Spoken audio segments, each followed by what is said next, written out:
अरविंद केजरीवाल जब मीडिया के सामने आए तो ईडी के समन पर सवालों का जवाब देने के बदले मुंह बिचकाकर निकल गए। लेकिन दूसरी तरफ आतिशी मारलेना से लेकर राघव चड्ढा तक ये भविष्यवाणी करने लगे कि ईडी केजरीवाल को गिरफ्तार कर लेगी।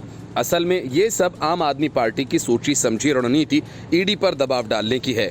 इसके पहले भी सीबीआई ने केजरीवाल को पूछताछ के लिए बुलाया था तो आम आदमी पार्टी के नेताओं ने सड़कों पर काफी हुड़दंग मचाया था। दिल्ली की जनता को इस बार भी ऐसा देखने को मिल सकता है। दूसरी तरफ आतिशी मारलेना और राघव चड्ढा विपक्षी दलों से नए अंदाज में समर्थन मांग रहे हैं, क्योंकि इस मामले पर लगभग सभी सहयोगी दल खामोश हैं।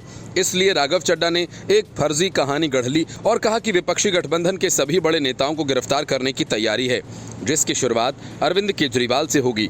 राघव ने कहा कि ऐसा इसलिए किया जा रहा है ताकि बीजेपी को 2024 में कोई चुनौती पेश न करे और वह जीत जाएं। चड्ढा ने आगे कहा, ईडी सीबीआई ने जितने मुकदमे नेताओं के खिलाफ दर्ज किए हैं उनमें से 95% बीजेपी के विपक्षी हैं।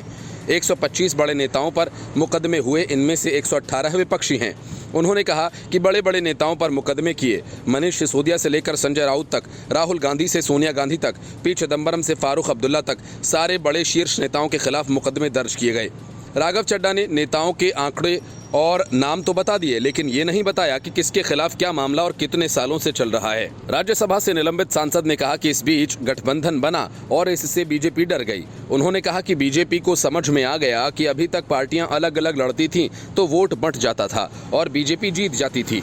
गठबंधन बनने के बाद सारे एकजुट होकर चुनाव लड़ते हैं। भाजपा के एक प्रत्याशी के खिलाफ गठबंधन का एक प्रत्याशी लड़ता है तो सीटें कम होंगी और लगभग हारती हुई नजर आती है। ये डर बीजेपी को सता रहा है।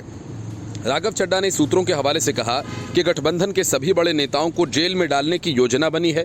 उन्होंने कहा कि हमारे पुख्ता सूत्र बताते हैं कि एक योजना बनी है। योजना ये कि गठबंधन के टॉप नेताओं को जेल में डाल दो। जब इन्हें जेल में डाल दिया जाएगा तो वह चुनाव कैसे लड़ेंगे?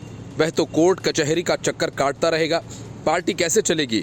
इंडिया गठबंधन के टॉप लीडरशिप को जेल में डाल देंगे तो रेस में भाजपा अकेली दौड़ेगी और जीत जाएगी।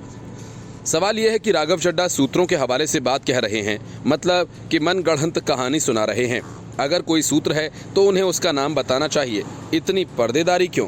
राघव चड्ढा ने कहा कि सबसे पहले अरविंद केजरीवाल को गिरफ्तार किया जाएगा ताकि दिल्ली की सभी 7 सीटें भाजपा के खाते में आसानी से आ जाएं। उन्होंने कहा कि केजरीवाल के बाद झारखंड के सीएम हेमंत सोरेन, बिहार में तेजस्वी यादव को गिरफ्तार किया जा सकता है। उन्होंने कहा कि इस कड़ी में पश्चिम बंगाल में ममता बनर्जी और उनके भतीजे अभिषेक बनर्जी को भी गिरफ्तार किया जा सकता है। Bureau report, news of India.